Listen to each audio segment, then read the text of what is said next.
Պատուհանը կպած է գետնի, շատ ցածիկ է, ձուննելով կուկա, հալի լծվի կուկաս պատերի լավիկ ջուր է։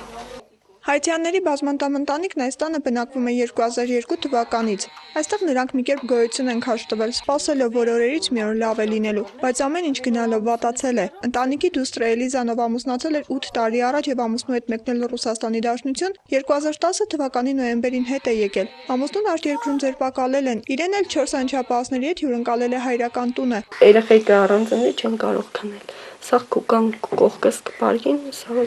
4-ս իրանել, 5 հոգով իրար ծոտ կքնենք։ Դեմ էինք տվել կարտոնա, որ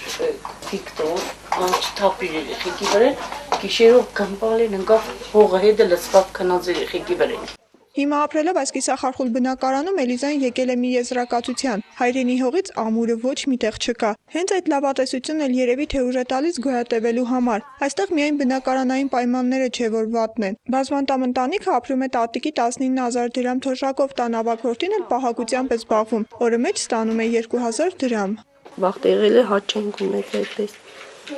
չունքերին։ Վաղը իրգուն է բերել են տատիկս հասցրել,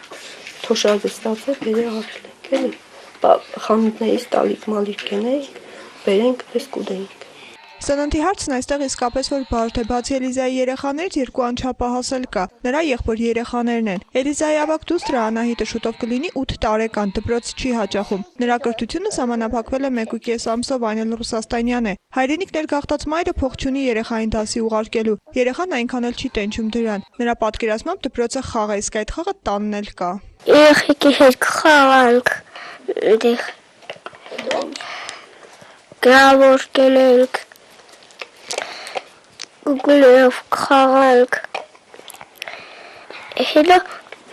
իստանք ջուր խմենք։